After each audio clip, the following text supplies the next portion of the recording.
ભાજપના સદસ્યતા અભિયાન સામે સવાલ ઉઠાવતી ઘટના વલસાડથી હવે સામે આવી છે। કોંગ્રેસના સભ્યોને તેની જાણ બહાર જ ભાજપમાં જોડી દેવાનો ગંભીર આક્ષેપ થઈ રહ્યો છે।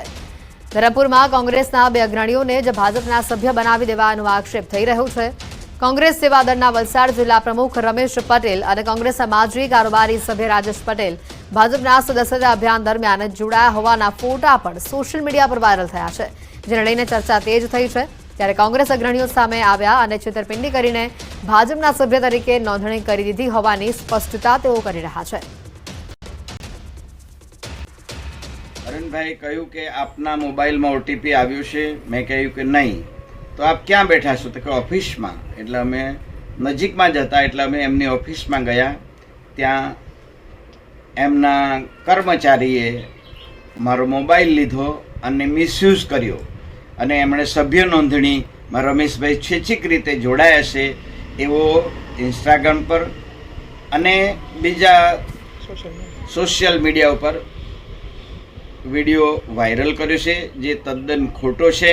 મારી કોઈ પણ અનુમતિ વગર એમણે આ વિડીયો બનાવીને મોકલ્યો છે, તેને હું સખત શબ્દોમાં વખોડી કાઢીશ। હું ભારતીય રાષ્ટ્રીય કોંગ્રેસમાં છું અને રહીશ, જેની ખાતરી આપું છું।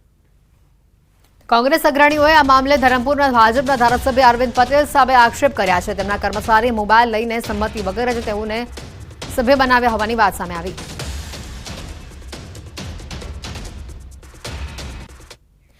મહત્વના સમાચાર આવી રહ્યા છે। સુરતમાં ઇકોનોમિક રિજનના ડેવલપમેન્ટ પ્લાનનું લોન્ચિંગ કરવામાં આવ્યું અને મુખ્યમંત્રી ભૂપેન્દ્ર પટેલ હાલ સંબોધન કરી રહ્યા છે।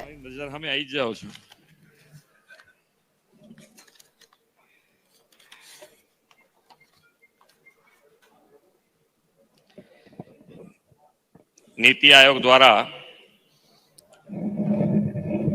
तैयार करवामां आवेल Surat economy region economy master plan ना अनावरण प्रसंगे अपनी सौनी साथे मंच पर उपस्थित केंद्रीय मंत्री तथा यशस्वी प्रदेश अध्यक्ष श्री सी आर पाटिल जी, मारा साथी मंत्री श्री कनुभाई देसाई, श्री बलवंतसिंह राजपूत, श्री हर्षभाई संघवी, श्री मुकेशभाई पटेल, श्री प्रफुल्लभाई पानसेरिया, सांसद श्री मुकेशभाई दलाल, श्री प्रभुभाई वसावा, श्री मनसुखभाई वसावा, राज्यसभा सांसद श्री गोविंदभाई धोड़किया, मेयर श्री दक्षेशभाई मावाणी, मुख्य सलाहकार श्री डॉक्टर हसमुख अडियाजी, मुख्य सचिव Shri Rajkumar ji, Niti Aayog CEO Shri B R Subrahmanyam ji, मारा सौ साथी धारासभ्यश्रीओ, चूंटायेला जनप्रतिनिधि, संगठनना पदाधिकारी, उपस्थित अधिकारीगण, आमंत्रित महानुभाव, प्रेस मीडियाना मित्रों, सौने मारा नमस्कार। बधाए ताली तो बहु पाड़ी छे, पण जेम देशनु ग्रोथ एंजिन गुजरात छे, एम गुजरातनु ग्रोथ एंजिन सूरत छे। એટલે અત્યારે બરોબર તાલી પાડીને વરકી પડવાનું છે કે જે આપણે બનાવ્યું છે ડોક્યુમેન્ટ,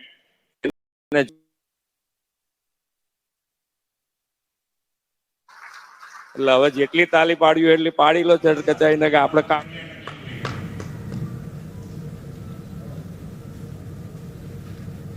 विश्व नेता यशस्वी वडाप्रधान श्री नरेंद्रभाई मोदी ने सतत त्रीजी वार देशनु शासन दायित्व सौंपीने लोकोए विकसित भारतनो संकल्प साकार करवानी दिशाने वधु गति आपी छे।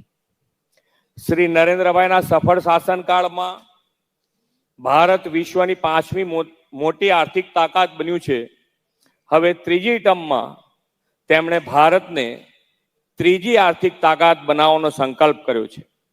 आ माटे देशना राज्योना विविध चौक्कस विस्तारोमां आर्थिक, सामाजिक, औद्योगिक एम सर्वांगी विकासने वेग आपवा जी हब ग्रोथ हबनो नवतर विचार तेमणे आप्यो छे। नीति आयोगना आवा ग्रोथ हब माटेना आयोजनबद्ध मास्टर प्लान तैयार करवामां आवे छे। આજે દક્ષિણ ગુજરાતના સુરત ઇકોનોમી રિજિયનના સર્વાંગી અને આધુનિક વિકાસના ભવિષ્યલક્ષી આયોજનનું સુદીર્ઘ રોડમેપ એવા માસ્ટર પ્લાન લોન્ચિંગનો આજનો અવસર છે. દક્ષિણ ગુજરાતના વિસ્તારો મુંબઈથી નજીક હોવાના કારણે આર્થિક ઔદ્યોગિક ગતિવિધિના પ્રવૃત્તિના કેન્દ્રો રહ્યા છે. 1960માં જ્યારે ગુજરાત મહારાષ્ટ્રથી જુદું પડીને અલગ રાજ્ય બન્યું ત્યારે લોકો કહેતા કે માત્ર દરિયો, રણ અને ડુંગર ધરાવતું ગુજરાત શું વિકાસ કરવાનું હતું. અને આપણે જોયું પણ છે કે ઘણા દાયકા સુધી આ ગુજરાત અને ગુજરાતને જે વિકાસ છે એ વિકાસ ખાલી તાપીથી વાપીની વચ્ચે જ રહ્યો. વીજળી, પાણી, રોડ રસ્તા, ઇન્ફ્રાસ્ટ્રક્ચર એવા મોટા ભાગના ક્ષેત્રોમાં વિકાસની જે ગતિ થવી જોઈએ અને જેટલા થવો જોઈએ તેટલો થયો નહીં. 2001માં આપણને એવા વિઝનરી લીડર શ્રી નરેન્દ્રભાઈ મોદી મળ્યા જેમણે ગુજરાતના વિકાસને વૈશ્વિક સ્તરનો બનાવવાની નેમ લીધી. પાછલા દાયકાઓનો ગુજરાતનો વિકાસ અને 2001 થી અઢી દાયકાનો વિકાસ એ બંનેને જોઈએ તો વિકાસ કેવો હોય, કેટલા સ્કેલનો હોય, કેટલી ગતિનો હોય તે શ્રી નરેન્દ્રભાઈના નેતૃત્વને માં આપણને સ્પષ્ટ દેખાઈ આવે. રણ, ડુંગર, દરિયો, નદીઓ બધું એનું એ જ હતું. છતાં નરેન્દ્રભાઈના આગવા વિઝન અને નવીનતમ સોચથી એ બધાને વિકાસના સ્ત્રોત બનાવી દીધા. 1600 કિલોમીટર લાંબો દરિયા કિનારો પોર્ટ લેન્ડ ડેવલપમેન્ટથી સમુદ્ર વ્યાપારનું પ્રવેશ દ્વાર બની ગયો. કચ્છનું રણ વિશ્વ પ્રવાસનનું તોરણ બન્યું અને ધોરડેને તેઓ બેસ્ટ ટુરિઝમ વિલેજનું વિશ્વ ગૌરવ પણ મળ્યું.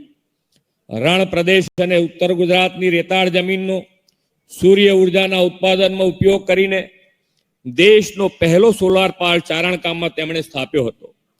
વીજળીનું એવું સુદૃઢીકરણ મેનેજમેન્ટ કર્યું છે કે છેક અંતરિયાળ ગામોમાં જ્યોતિર્ગ્રામ યોજનાથી 24/7 3 ફેઝ વીજળી પહોંચી. આના કારણે ગ્રામીણ અર્થતંત્રમાં પરિવર્તન આવ્યું.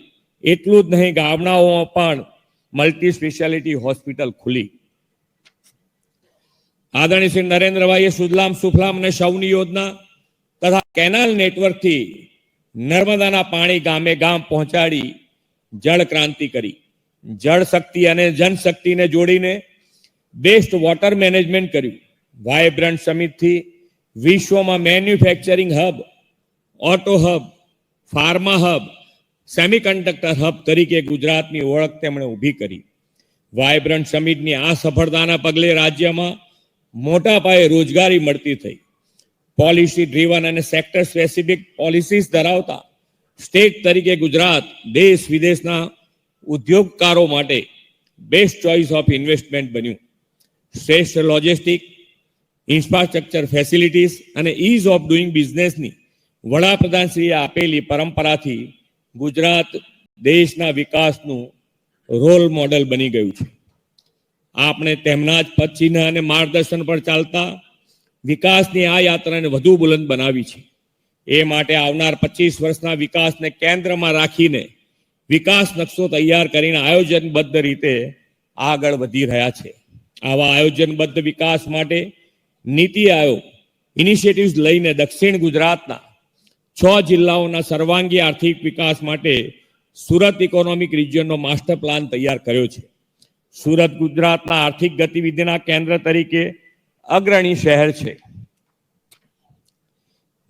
વડાપ્રધાનશ્રીએ જેને લઘુ ભારત કહે છે તે સુરત અને તેની આસપાસના વિસ્તારોના હોલિસ્ટિક ડેવલપમેન્ટ વિઝન સાથે નીતિ આયોગે એક આગવી પહેલ કરી છે.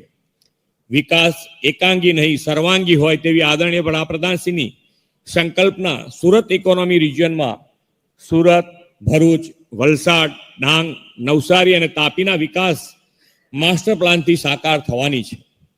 રાજ્યના જીડીપીમાં મેન્યુફેક્ચરિંગ સેક્ટરમાં 36% ફાળો સામે સુરત જીડીપીમાં મેન્યુફેક્ચરિંગ સેક્ટરનો ફાળો બહુ મોટો એટલે કે 55% જેટલો છે. તેના પાયામાં textiles, James jewellery, diamond, chemical and dyes જેવા પરંપરાગત ઉદ્યોગ રહેલા છે. વિકાસ માસ્ટર પ્લાનમાં આપણે આ ક્ષેત્રો ઉપરાંત અપકમિંગ સેક્ટર્સ એવા sustainable agriculture, real estate, tourism, IT, logistic વગેરે સેક્ટરના વિકાસની સંભાવનાઓ પણ ઉજાગર કરી છે. આ બધા સાથે ભારત બજારનો કોન્સેપ્ટ પણ માસ્ટર પ્લાનમાં છે. તેના પરિણામે વર્લ્ડ ક્લાસ માર્કેટ ફેસિલિટી લોકોને મળતી થશે. વર્લ્ડ ક્લાસ અને સમય અનુરૂપ એજ્યુકેશન માટે એજ્યુસિટી પણ વિકસાવવાનું માસ્ટર પ્લાનમાં આયોજન છે. વડાપ્રધાનશ્રીએ 2047 સુધીમાં વિકસિત ભારતનું આહવાન કર્યું છે. તેને આપણે વિકસિત ગુજરાતના નિર્માણથી ઝીલી લેવું છે. આ માટેનો રોડમેપ વિકસિત ગુજરાત 2047 નીતિ આયોગના સહયોગથી તૈયાર કરનારું ગુજરાત દેશનું પહેલું રાજ્ય છે. આ ઉપરાંત રાજ્યના વિકાસના વિઝનને વધુ તેજ ગતિએ સાકાર કરવા નીતિ આયોગની પેટર્ન ઉપર ગુજરાત રાજ્ય ઇન્સ્ટિટ્યુશન ફોર ટ્રાન્સફોર્મેશન પણ કાર્યરત કરી છે. આપણે ગુજરાતને 2047 સુધીમાં $3.5 ટ્રિલિયન ઇકોનોમી બનાવી છે.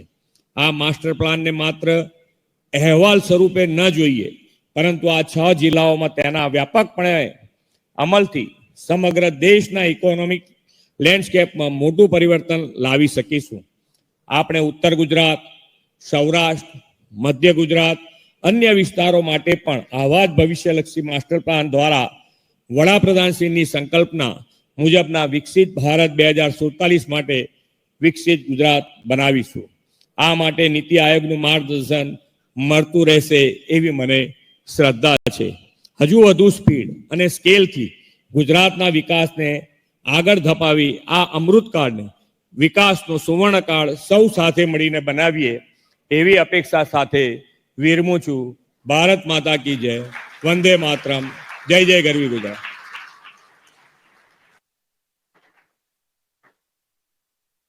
માનનીય મુખ્યમંત્રી શ્રી, તાપીનો સમાવેશ આર્થિક સહિત વિવિધ વિકાસલક્ષી માપદંડોનો સમાવેશ. ત્યારે સુરતથી આપણા દ્રશ્યો બતાવ્યા. મુખ્યમંત્રી દ્વારા સમગ્ર જનતાને સંબોધન કરવામાં આવ્યું. ઇકોનોમિક રિજિયન ડેવલપમેન્ટ પ્લાનનું લોન્ચિંગ કરવામાં આવ્યું. મુખ્યમંત્રી ભૂપેન્દ્ર પટેલના હસ્તે આ લોન્ચિંગ કરવામાં આવ્યું. સમાચારોમાં હાલ રોકાઈશું એક બ્રેક માટે.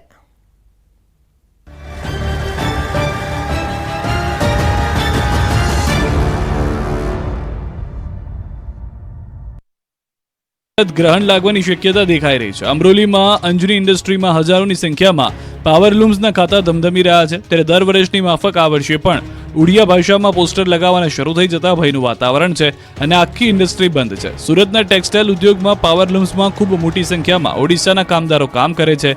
ઇન્ડસ્ટ્રીના ગેટ ઉપર પોસ્ટર લગાડવામાં આવ્યા છે, જેમાં પગારમાં 8 થી 10% વધારો કરવામાં આવી રહ્યો તેવી માંગ છે.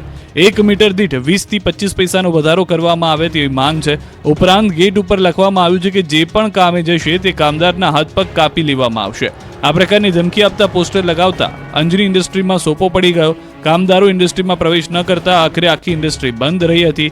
ઉદ્યોગની અંદર ડરનો માહોલ છે. ત્યારે અંજની ઇન્ડસ્ટ્રીના સંચાલકો દ્વારા અને હોદ્દેદારો દ્વારા અસામાજિક તત્વો સામે કડક પગલાં ભરવા માટે રજૂઆત કરવામાં આવી છે. સતત વધતી મોંઘવારીથી પ્રજાજનો હેરાન થયા છે. ત્યારે એક એવી ઘટના સામે આવી છે કે જેને જાણીને તમે ચોંકી જશો. સામાન્ય રીતે તસ્કરો ઘરેણાં, રૂપિયા, મોબાઈલ કે કિંમતી ચીજવસ્તુઓની ચોરી કરતા હોય છે, પણ વલસાડ જિલ્લામાં શાકભાજીની ચોરીની ઘટના જોવા મળી. કાળઝાળ મોંઘવારીમાં શાકભાજીના ભાવ આસમાને પહોંચી જતા ચોરો હવે શાકભાજીને પણ છોડતા નથી. આ વખતે વાપીના જાણીતા એક હોલસેલ માર્કેટમાં ધોળે દિવસે શાકભાજીની ચોરી થઈ હોવાનો બનાવ જોવા મળ્યો. હાઈવે પર આવેલી વાઇબ્રન્ટ સબ્જી માર્કેટમાં દિવસે અજાણ્યો જથ્થાબંધ શાકભાજીની એક દુકાનમાં પહોંચે છે, જ્યાં દુકાનદાર સાથે ભાવતાલ કરી અને થોડી વારમાં જ નજર ચૂકવી અને એક વ્યક્તિ દુકાનમાં રાખેલા કાંદા અને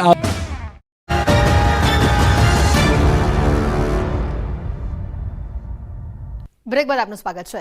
ક્ષત્રિય સમાજનું શક્તિ અસ્મિતા મહાસંમેલન યોજાય તે પહેલા જ વિવાદ સામે આવ્યો છે. ભાવનગરના યુવરાજ જયવીરરાજસિંહ ગોહિલે સોશિયલ મીડિયા ઉપર ક્ષત્રિય સમાજને સંદેશો આપ્યો, જેમાં હું કોઈ સમિતિ કે સમિતિનો ભાગ નથી કે હું કોઈ સમિતિ કે સમિતિ દ્વારા થતા કોઈ પણ કાર્યમાં કે કાર્યક્રમમાં સામેલ ન હોવાનો તેમણે ઉલ્લેખ કર્યો છે.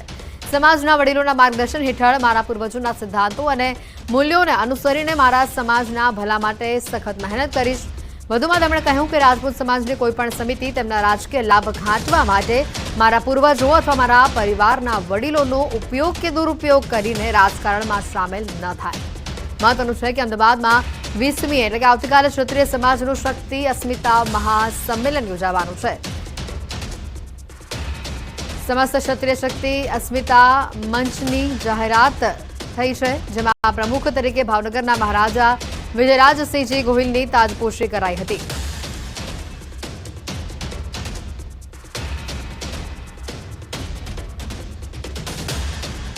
સંવાદદાતા સંજય ડાક અમારી સાથે સીધા અહીંયા જોડાયા ચૂક્યા છે. સંજય, જે રીતની આખી આ ઘટના સામે આવે છે, ઘણા મતભેદો પણ અહીંયા સામે આવી રહ્યા છે. હવે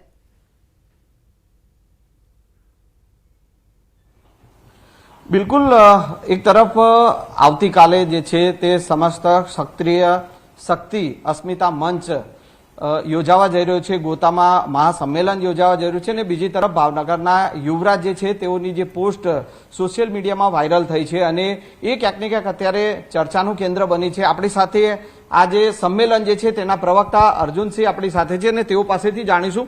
બાપુ, જે પ્રકારે સોશિયલ મીડિયામાં ભાવનગરના યુવરાજ છે તેમની જે પોસ્ટ વાયરલ થઈ છે તેમાં તેઓએ સૂચવ્યું છે કે તેઓ કોઈ સમિતિમાં જોડાયેલા નથી કે કોઈ પણ કાર્યક્રમમાં ઉપસ્થિત રહેવાના નથી. સાથે સાથે તેઓએ એ પણ સ્પષ્ટ વાત કરી છે કે તેમના કોઈ પૂર્વજો કે વડીલોનો ઉપયોગ જે છે કોઈ પણ રાજકારણ માટે ન થાય, તેને લઈને તેઓએ જે આ પોસ્ટમાં જે સૂચવ્યું છે. તમે શું કહેશો? હું આની બાબતે બહુ સ્પષ્ટ છું. યુવરાજ સાહેબ ખરેખર બહુ ધીર ગંભીર વ્યક્તિ છે. પોતાની વાત રજૂ કરે છે, એમને સમજવી ખૂબ અઘરી હોય છે. એના શબ્દોને આપણે પકડવા પડશે, એમના વિચારોને આપણે સાચવવા પડશે. આપને ખ્યાલ હશે પહેલાં આંદોલન વખતે પણ એમણે ભાજપૂતોવાળો શબ્દ જે યુઝ કરેલો, ખરેખર ત્યારે પણ ગંભીર રીતે એમણે આક્ષેપો કરેલા, પરંતુ બહુ સ્પષ્ટ એ સમાજની સાથે હોય છે દર વખતે. હા, પોતે કોઈ પણ સમિતિના સભ્ય નથી. એ એમની પોતાની વ્યક્તિગત વાત એમણે લખી છે કે ભાઈ હું કોઈ પણ સમિતિ, અને બહુ સત્ય છે કે પોતે એક પણ સમિતિના સભ્ય નથી. અને ભાવનગરનું જ્યાં સુધી વાત છે, ઇઝેનેસ ઓફ ભાવનગર અહીંયા આવી રહ્યા છે ત્યારે એમને લગભગ છેલ્લા એક અઠવાડિયાથી એમને પૂછવામાં આવી રહ્યું છે કે આમાં રાજકારણમાં બાપુ જશે, આ જશે. પણ શંકરસિંહજીની વાતને ધ્યાને લઈને બધાએ લગભગ આ ચર્ચાઓ કરી છે મારી સમજણમાં. શંકરસિંહજીએ પણ સ્પષ્ટ કર્યું છે કે જ્યાં સુધી ક્ષત્રિય સમાજની વાત હોય, આપણા અહીંયા ગોતા ભવનની બાબતે હોય અથવા કોઈ પણ ભવન હોય, ક્ષત્રિય સમાજનો જ્યાં વ્યવસ્થા હશે ત્યાં ક્ષત્રિયો એક રહેશે, એક મંચની નીચે રહેશે.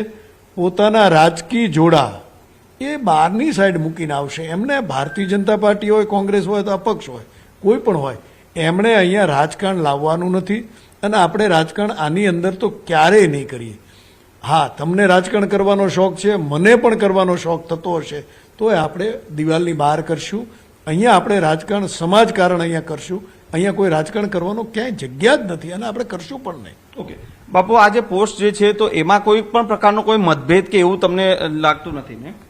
યુવરાજ કુમારે બહુ સ્પષ્ટ કીધું, હું એક પણ સમિતિનો સભ્ય નથી.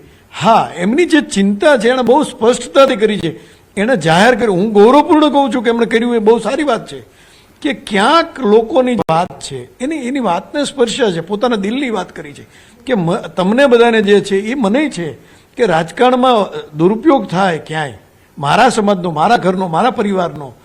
હું કૃષ્ણકુમારસિંહજીનો વંશજ છું ભાઈ. એટલે કૃષ્ણકુમારસિંહજી જેમણે પહેલો દાતા હતા, જેમણે સોંપ્યું છે, એમના પરિવારના સભ્ય તરીકે ક્યાંક કોઈ લાંછન લાગે એવું ન થાય એની પણ ચિંતા કરી છે. એટલે હું એ માનું છું, એમણે ગૌરવપૂર્ણ વાત કરી છે કે તમે પણ જ્યારે સમાજની વાત આવે ને ત્યારે દરેક વ્યક્તિએ પોતાના પરિવારને સન્માન આપવું પડશે. એટલે આની સ્પષ્ટતા કરવી બહુ ગંભીર હોય છે સાહેબ, અઘરું લાગે છે, શરમજનક ગણાઈને લાગે છે, પણ એમણે સ્પષ્ટ કર્યું. એટલે હું માનું ત્યાં સુધી આને ગૌરવ લેવું જોઈએ કે એમના પિતાશ્રી આવે છે. હું બાપ દીકરો હોય ત્યારે સામાન્ય ઘરની અંદર આ થતું હોય છે, પણ આમાં ક્યાંય એવું નથી. એમણે બહુ સ્પષ્ટ પોતાની વાત રજૂ કરી. સાહેબ, આની માટે હું તો કહું છું ત્યાં સુધી આ પ્લેટફોર્મ એકમાત્ર એવું મંચ બનશે કે પોતાની વાત પણ રજૂ કરી. બાપુ, એક તરફ સમાજ જે છે તે તેમના પિતાશ્રી વિજયસિંહ બાપુ જે છે તેમને અધ્યક્ષ બનાવવા માટેની તૈયારી કરી છે, અને બીજી તરફ એમના પુત્ર જે છે યુવરાજસિંહ, ભાવનગરના યુવરાજ, કે જેઓ પોતે પોસ્ટ આ પ્રકારની વાયરલ કરે છે કે મારા પૂર્વજોનો કોઈ પણ ઉપયોગ કરવો નહીં, વડીલોનો ઉપયોગ નહીં. તો આમાં ક્યાંક ને ક્યાંક મતભેદ કે એ રીતનું લાગતું નથી? ના, એટલે મેં આપને કીધું ને, સ્પષ્ટતા કરે છે પોતે કે ક્યાંક બધાને લાગી રહ્યું છે. તમે સમજો, આમાં તમે હું સામાન્ય વ્યક્તિ તરીકે કહું છું, હું એક નાના માણસ તરીકે એક વ્યક્તિગત રીતે કોઈ વ્યક્તિને એવું મનમાં હોય કે ભાઈ આમાં શંકરસિંહ બાપુ છે, ફલાણા છે, માની લો કાલ સવારે કિરીટસિંહભાઈ અહીંયા આવે, માની લો ઇન્દ્ર વિજયસિંહભાઈ અહીંયા આવે, હવે આ બધા રાજકારણમાં મારા પરિવારને ક્યાંક ઉપયોગ કરી લે અથવા એનો દુરુપયોગ થાય, આવી બધાને ચિંતા હોય છે. ભાઈ એમણે સ્પષ્ટતા કરી કે ભાઈ આ ન થવું જોઈએ, આ ન થવું જોઈએ. જેમને એમની રજૂઆત જે છે એમાં ક્યાંક શબ્દોની મારામારી થઈ છે, એ સત્ય હકીકત છે. પણ એમણે કોઈ એવું નથી કીધું કે હું આમાં સમાજની સાથે નથી. એમણે બહુ સ્પષ્ટ લખ્યું છે, ક્ષત્રિય સમાજની સાથે છું, એમની સાથે હરમેશ રહીશ.